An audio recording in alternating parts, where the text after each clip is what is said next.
Welcome everyone to the third part of our series on education reform and renewal. This focus topic is about the reclamation of the soul and ensouling the work you engage in. And that can mean many different things. It'll be meaning something different to everyone.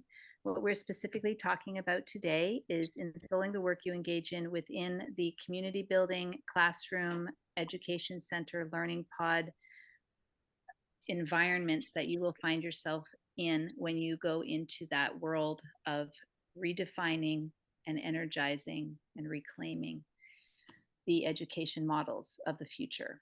So, whatever that looks like for everyone is going to be somewhat different. And our role at Alighten is to guide and organize content that is easy to follow and manage to set you on your journey and set you up for success. 3 points that are really important about this particular topic that we're going to dive into today are the critical pieces that will make or break any kind of a project like this, because that's what it is. It's an art project, it's a social project, it has far reaching implications because you're working with children, which are carrying the future. And governance and protection are particularly important when you're building an initiative like that. So when you're working with the ensoulment of your initiative, we have to look at what that even means. So when you think of the soul and the spirit, they are very closely related in most people's concept of what enlivens us in our heart forces and what gives sustenance to us in our faith and belief systems, whatever they may be.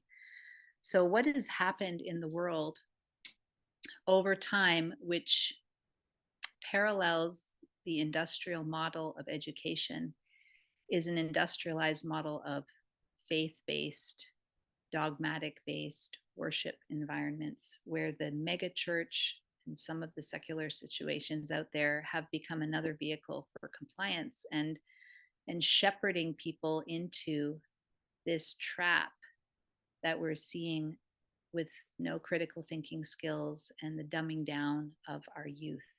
So that is something, once you understand that and you understand that that is not what you want, you don't want to be pushed through the cattle chute of religion any more than you want to be pushed through the cattle chute of this public school education model or the industrial education model. There are things that you can do to check where you are now with your relationship to your church, your belief system, your faith, and then you can also work towards redesigning and reorganizing that and bringing it into your daily practice. A devotional practice of any kind is strengthening our soul life.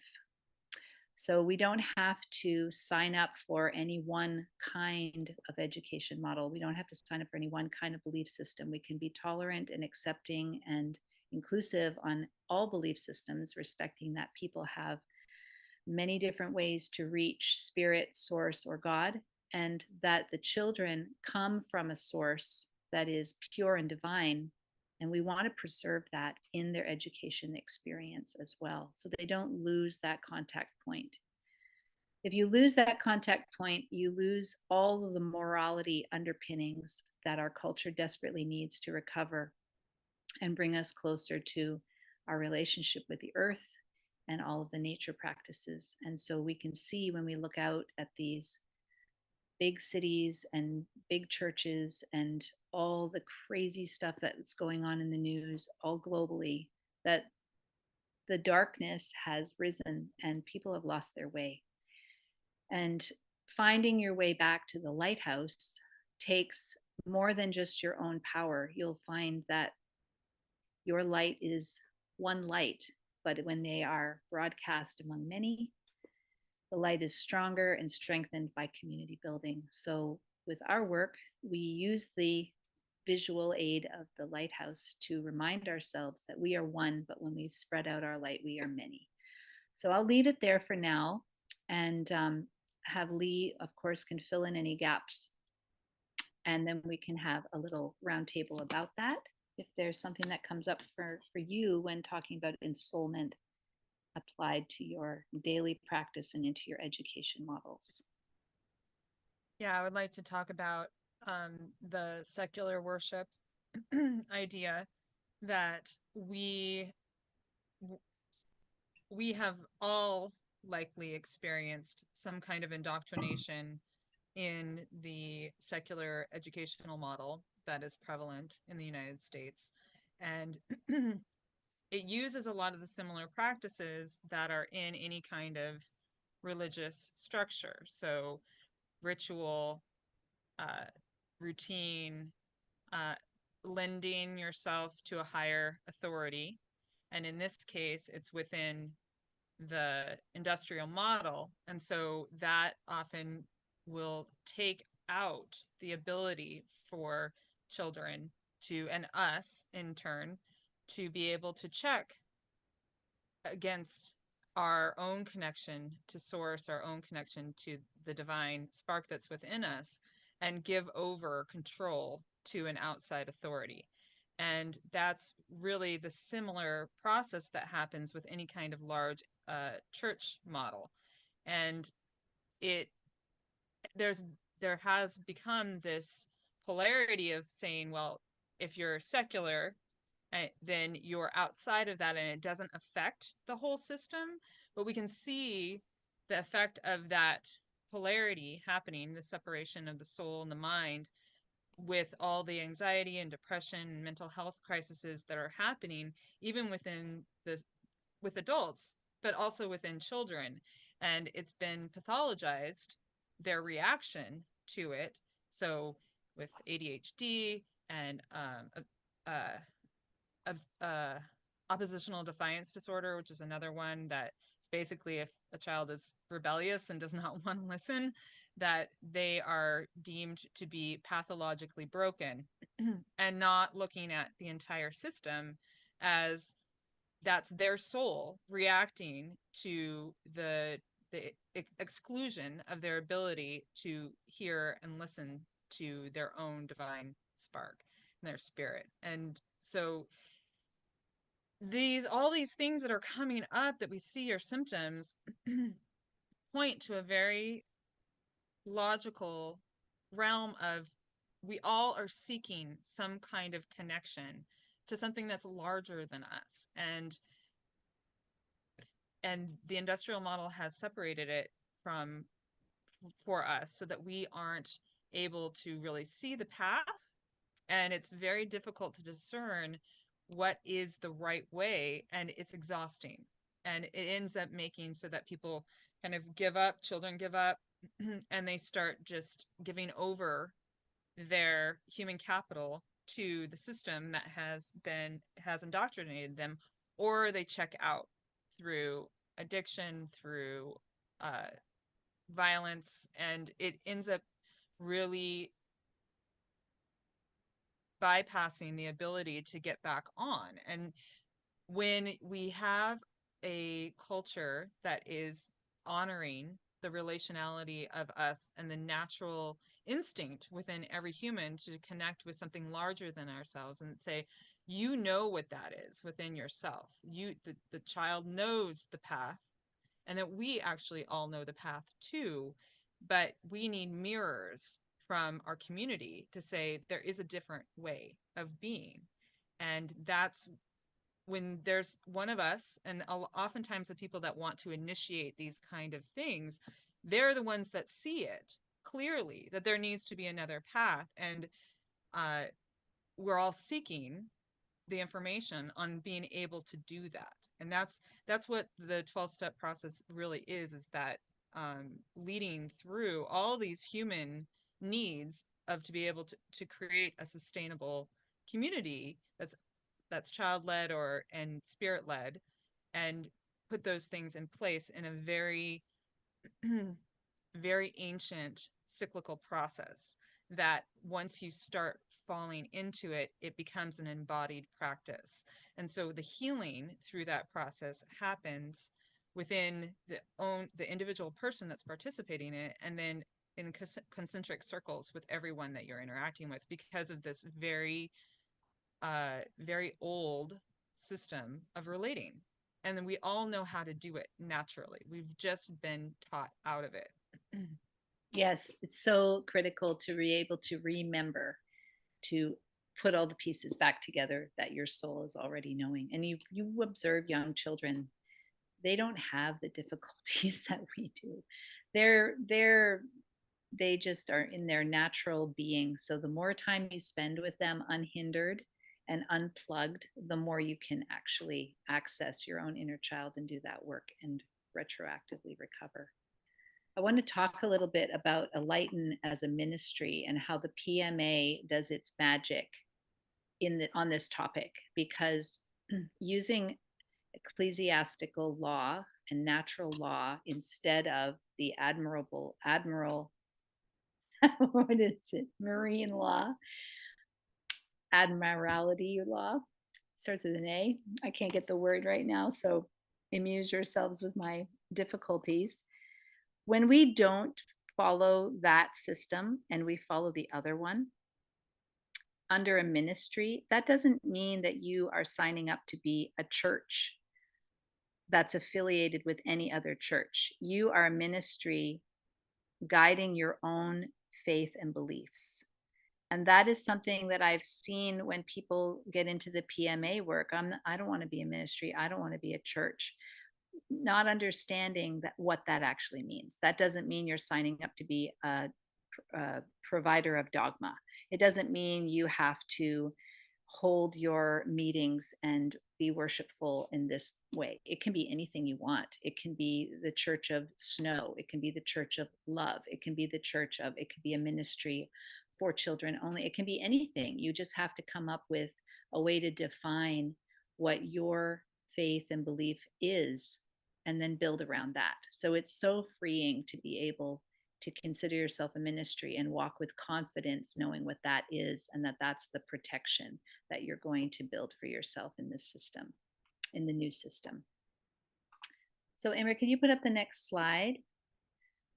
Because I think if we ask ourselves the question, do you want your child and your legacy to participate in this model, the industrial model, and become a soulless automaton in the matrix? And there would be a resounding answer is no. So let's start a little roundtable on comments about the faith-based organizations, the industrial model of religion. Though it's a big topic, just your first takeaway thoughts from the thread of conversation that we've had so far. Anybody want to speak to that? And then we'll get into this.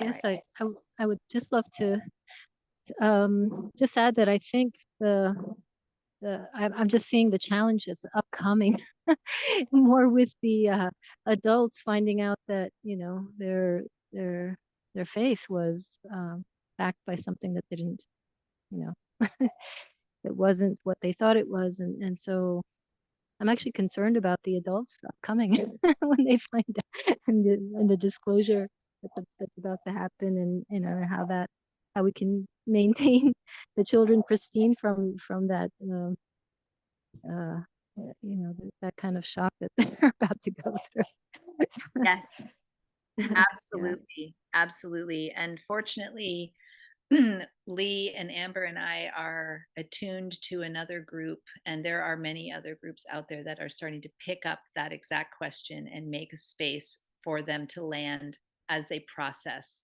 that kind of awakening.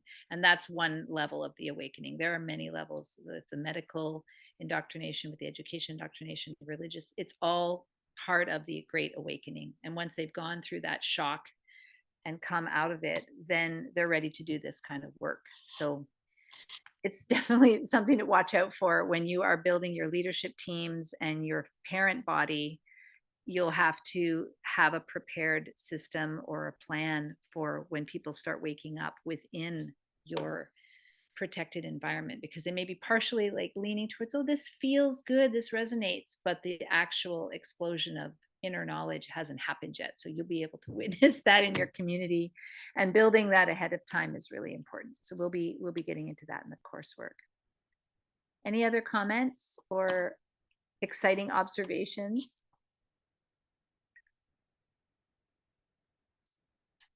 All right, let's move on here. I will say that, amen. Thank you. This time has come.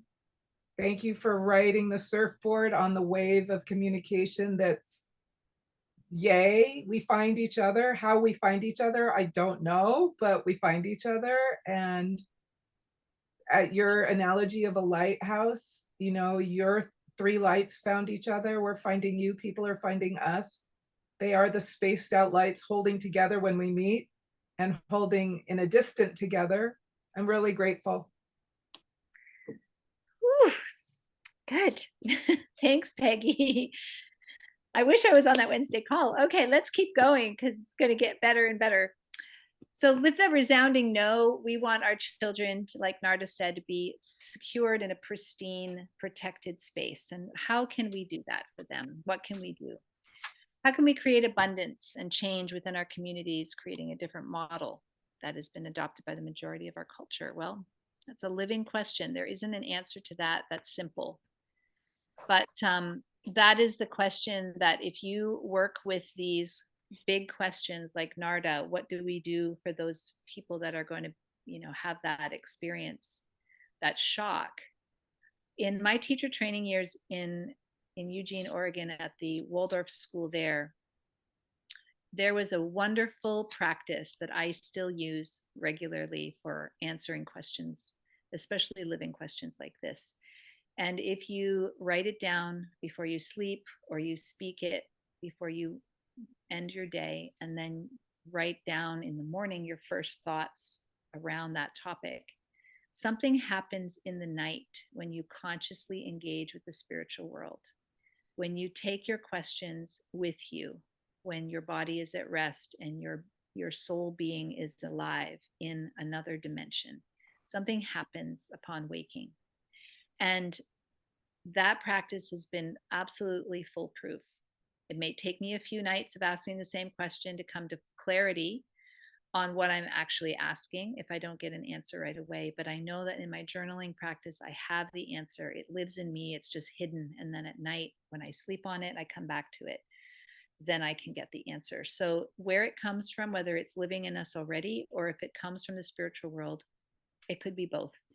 But it's a practice, and I encourage everyone to do that. And you can just try it out on any little thing that's coming up for you and become devotional and practiced in it. I promise you will not be disappointed. So, with questions like that, there are so many layers to the answer and so many pathways to solving it if it's a problem. So, I would say to approach it individually and really refine your search before you even ask it. What exactly are you asking for guidance with? What exactly are you looking for help from?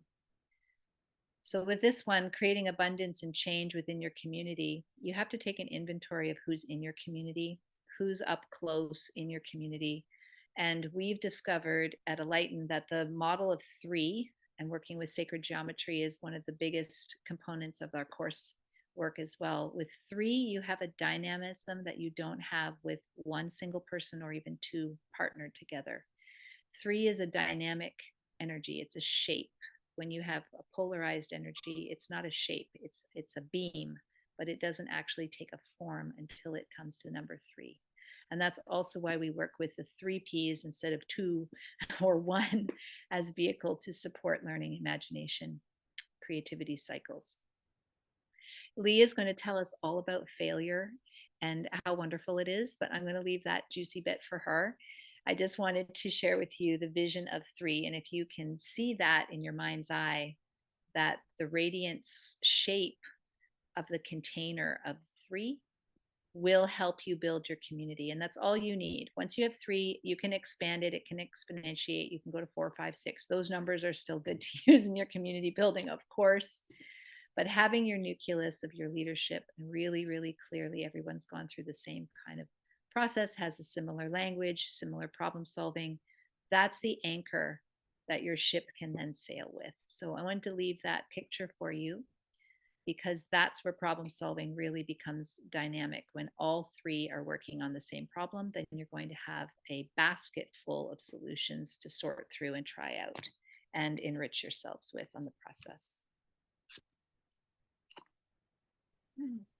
So yeah, the idea that that big question that you just asked, Narda, about how do we it basically this is a net. The three P's and the three people is a collection source, energy source, to be able to draw other people in and then create a shape around that they fit, that they click in to. And that's part of the idea of what you're creating when you have a protection and governance and ensoulment happening, is that it allows for this circling of the soul in the healing process to be able to say, oh, I'm safe.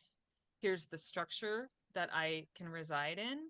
And then here is where there's acknowledgement in the group that I'm in, that my soul is important, that the caregiving for my soul is of highest priority. Rather than trying to achieve a goal, it's the relationality of the soul with to other people. That's that light that has its own driving force that we are just facilitating. And if we allow it to be within the coursework that we're doing, with the initiative that we're creating, it has its own magic that then pulls in others who want of the same thing. And then you've created this structure that allows there to be exponential growth based on that solid foundation of protection, governance, and ensoulment. And it is a really magical experience because it almost happens without effort. You're doing the effort within yourself, and you're creating these structures, and you have this protection. And then when things happen, inevitably, because growth is not linear, there are processes in it where you will face the same thing over and over again as your lesson in life. I'm sure everyone has felt this. There's patterns that we all get into, and that is our own path in this life that we're on. And when you acknowledge that when there are parts that come up in the growth process that, oh my gosh, I don't know how to be in this moment. I don't know how to deal with this circumstance. I've never dealt with it before, or I've dealt with it before, but I know in the past I did it this way and I didn't, and there were parts that were missing. And then you reach it again, and this conflict per se that you're having with someone in your community who's saying that you need to meet these certain guidelines to be able to have your initiative.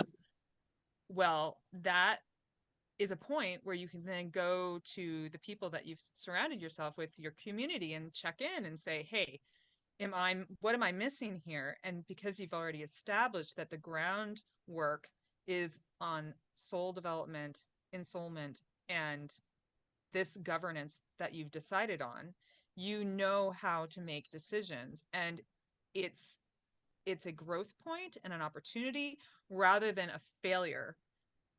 Even if that person, I remember, so oftentimes when I was really beginning, and I'd make out these what I thought were amazing offerings to my community, and two people would show up or no one would show up.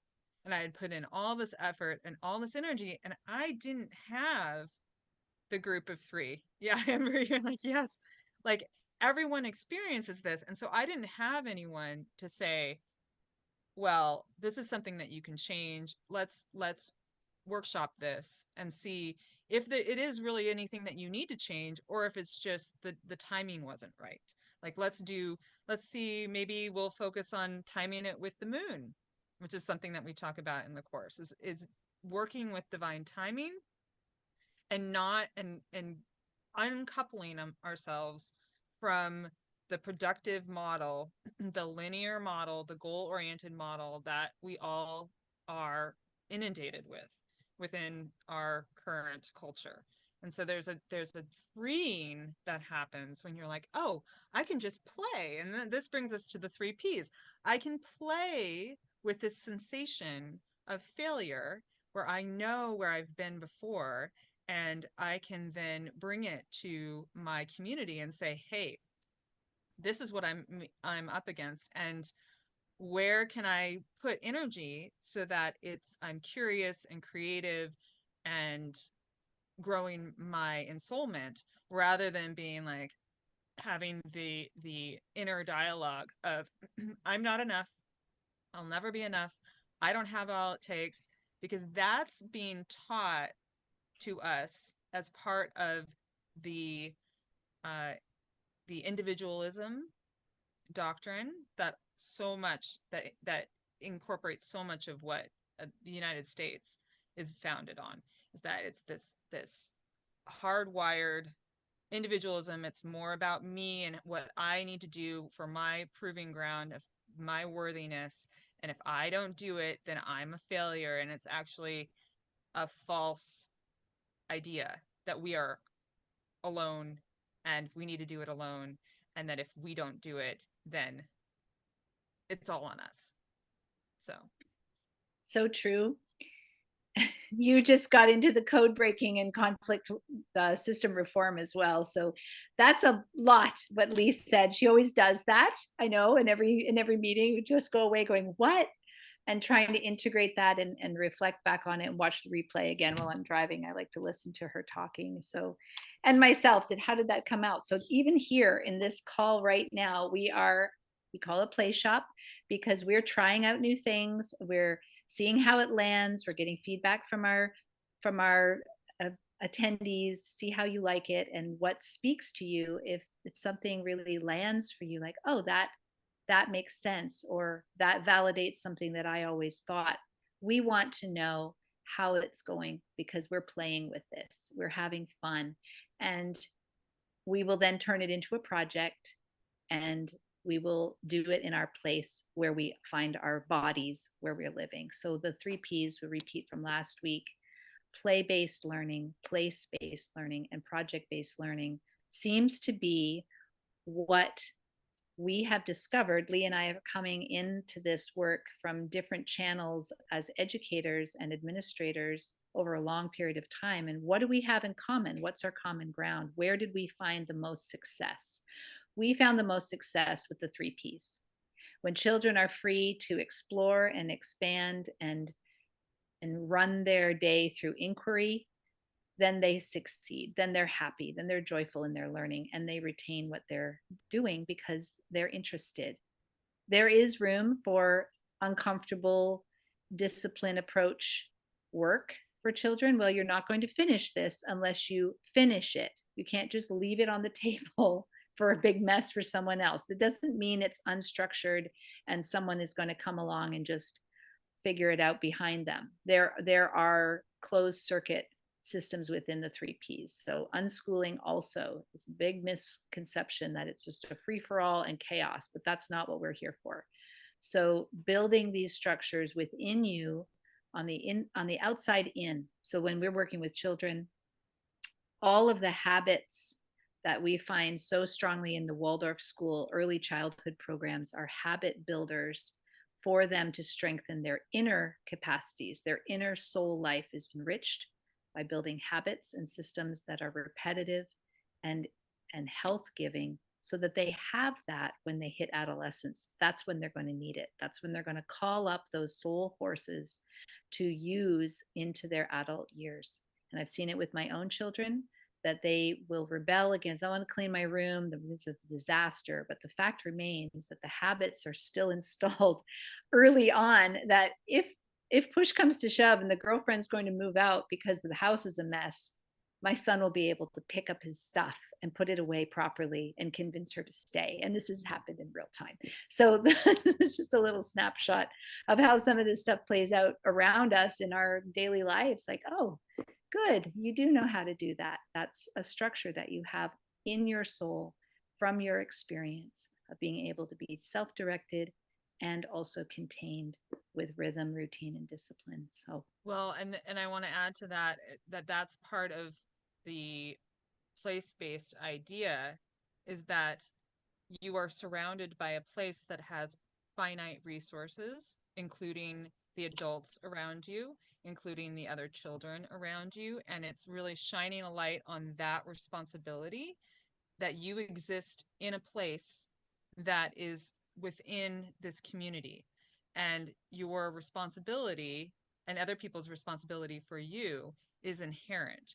And continually shining a light on that relationship is how you build that structure within a child and within other humans. This is because we're taking it back as adults, taking it back from giving responsibility away to some big government or big structure that has been outside of us and not really caregiving for us in any real capacity. And so it's taking that sense of place back to the actual people that you're surrounded with and instilling that sense of responsibility that becomes natural, because it is natural. We do want to care for the people that we're in community with, and it's just giving it a place to be and then modeling that structure over and over and over again. And we do that through the governance that we pick for the community that we have. And it's through that repetitive structure that the adults do, that models it towards the children, that builds these, again, concentric rings of responsibility that become inherent in the initiative. It's so wonderful to speak about that, because I know that there's a crossover with what Lee works with in the 8 Shields model, where it's very place-based and social permaculture and all of these terms that we're going to unpack a lot more when we get into the course content. And in Rudolf Steiner's work, he worked with threefold community systems, and that is a counterforce to the modern ailments of our social structures, where it's social, environmental, and political. So governance, we keep saying the governance model that you're going to pick, there are lots of opportunities. You may want to open a co-op and not a PMA. You may want to have a consensus driven governance style. You may want to have a circle council governance style. It will be up to you. We're going to lay out on our templates. We have lots of resources to pick from for your own group. Is going to be unique from anyone else's. So we're not giving you, this is the only toolbox to use. There are so many ways to approach this building of your learning center, and it's not limited, it's unlimited. So when I speak about the threefold community system, I've visited several of Steiner's threefold communities that are working with the outlines and indications that he left behind in his lectures, and they are very strongly related to social permaculture systems and also with indigenous practices. So if you keep going into your studies, you will find that the indigenous cultures already had all of that, and the European colonizers had to figure it out after the fact, and that this might work better.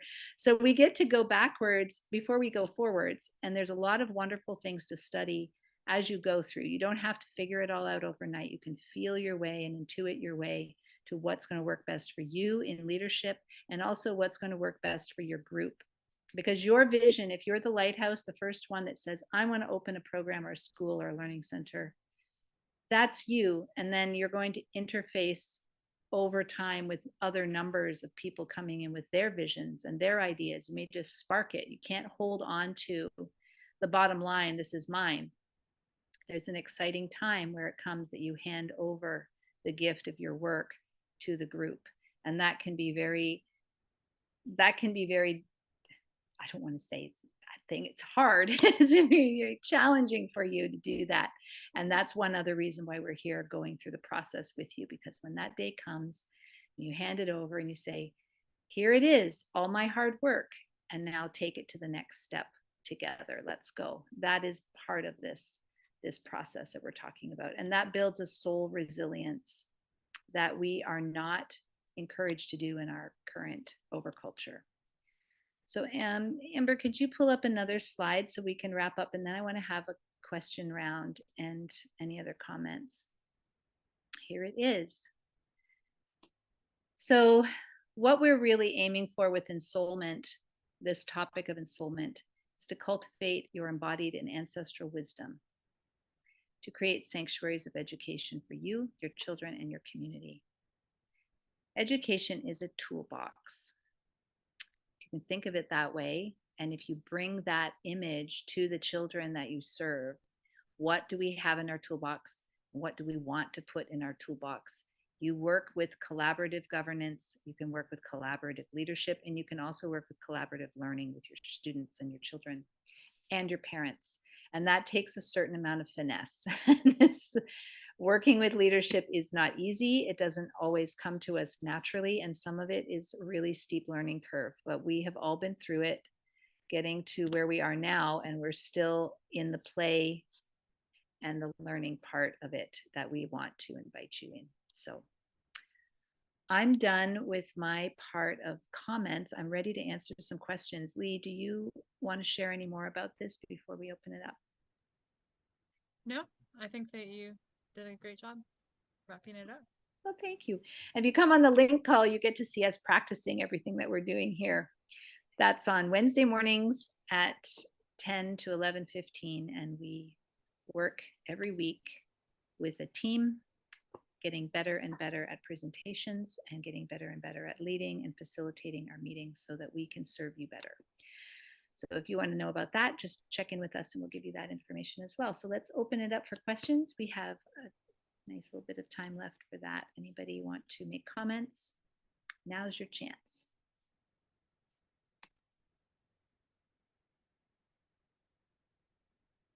And remind you that you're all on mute right now. So if you want to talk and you're talking, we're not responding, that's because you need to turn it off.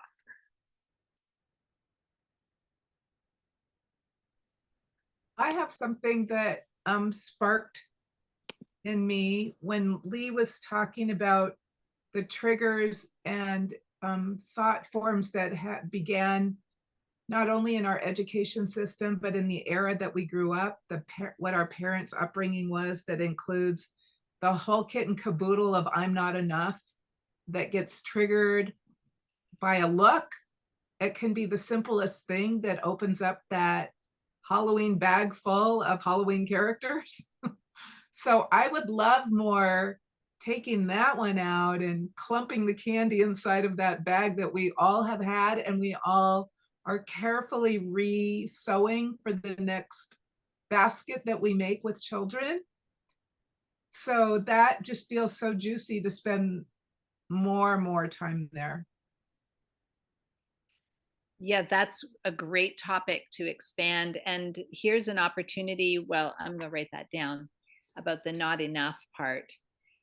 The arena for us to play with that one is we'll find in a couple places. We will be working with all of those things when we go into the step one as the visionary, because if you're going to be a teacher or a mentor or a guide and you're standing before the children, what we learned in the teacher training and the Waldorf teacher training is that you must learn first to be a human being before you can be in the role of a mentor or a guide. You must be worthy of imitation.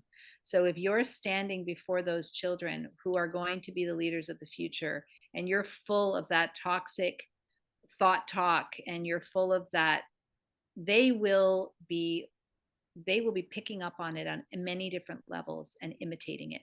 They live in the world of imitation, especially the littlest ones, right up until they're 7 or 8. And then they start acting out of what they've seen, witnessed, and internalized. So you have to go through some real soul searching and deep digging to route out those things. And even with grace, bring them into your groups where you're meeting with your faculty or you're meeting with your board of directors or whoever you're meeting with, and even in your classroom, just to get everybody on the same page.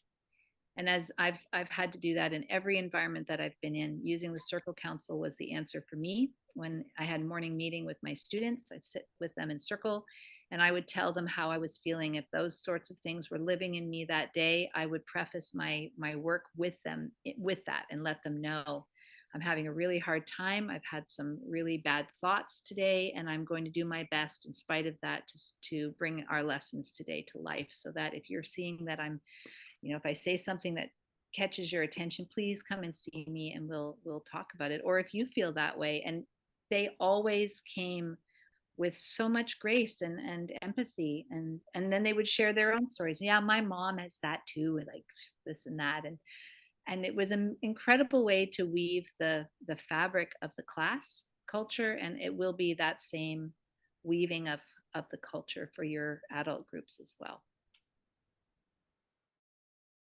Yeah, I'd love to talk about that a little bit more. That's a perfect way to handle it, Suzanne. And the element of that is transparency.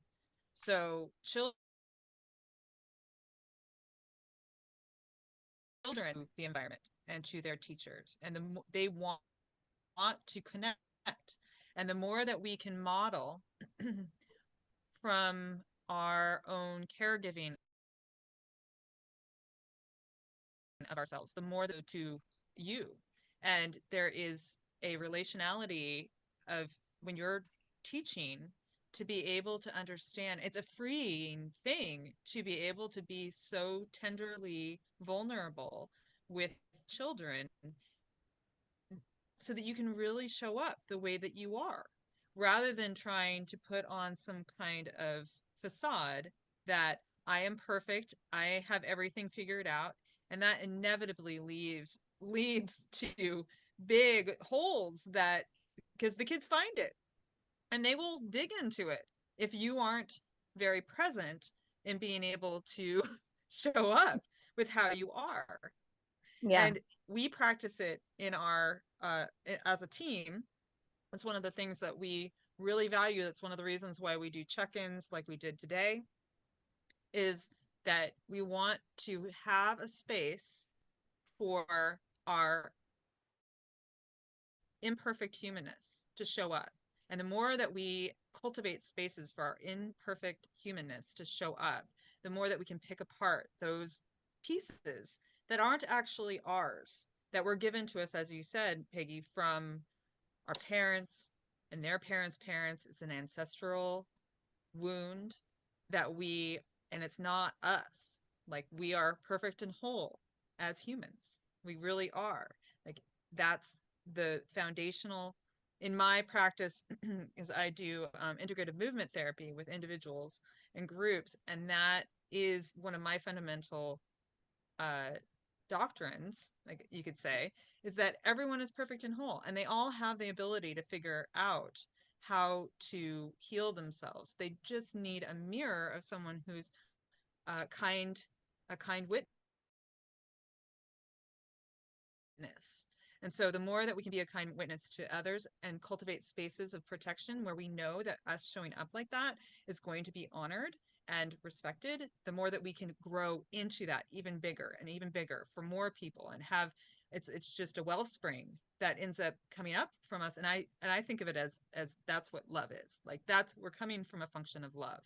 And the more that we can be that, the better things are. Because then you can figure things out. Like, if you're like, oh, you are really, really struggling today. Well, maybe today is not the day to, go over times tables. Like, Or let's put it in say, another form, make it, put it in another form. I let Charlie go yesterday to his dad's for 9 days, and we struggled to finish this math project. He's been putting it off and procrastinating, and he's like, I know it, I'm going to do it, I will. And I said, it's right down to the wire. And he was like, oh, I can't possibly. And all I did was just say, yes, you can. I'm going to sit with you and you're going to finish it because I know you want to. And when he completed this little tiny thing, it wasn't that much. Oh, mom, thanks for supporting me in that. He even had this language around it. I couldn't believe it. It was so simple, the gesture of really getting witnessed and then being supported. And that is the new education, because the struggles are real and we cannot make them wrong. We cannot feed back into that old way of shaming and blaming. We have to find a way out of it together, and we must, and we will. And on our link calls, just so you know, we just unpacked all of this for a whole month when we did ancestral trauma, ancestral wisdom, and coming to the table in circle with your family and family council. This has been going on for many weeks as our topics. And so you'll get a chance to do that in the coursework. And then you'll also have follow up the the calls where there's group conversation about this and some supported material. So that's exciting that you're already asking for it and we're doing it and we're ready to keep doing it and bring that to you as well. So big topics require bigger conversations and we're dynamically interested in them. And anybody else wants to talk, because that was a lot right there, just anyways. Any other comments? We still have a few minutes if you want to share your thoughts and your observations too. How are we doing and how does it feel for you to receive this part of our series?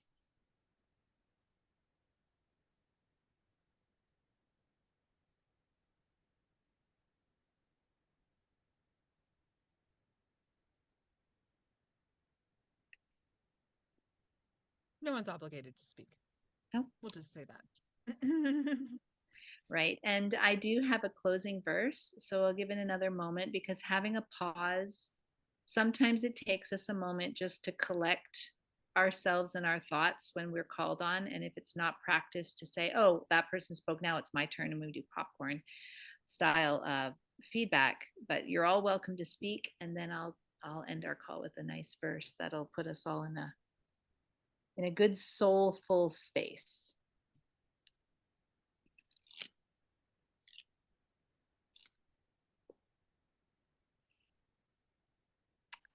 I wanted to let you know how much I appreciate you all showing up today and listening to us as we're sharing our discoveries around this topic of the reclamation of the soul, ensouling the work you engage in the classroom, in your faculty, in your community, and in yourself.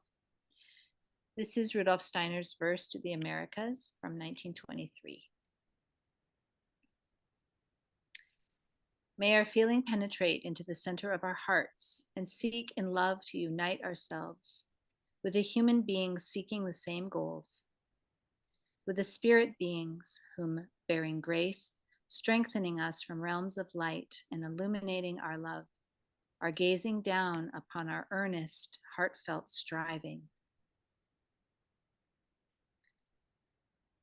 And we will look forward to seeing you on the inside.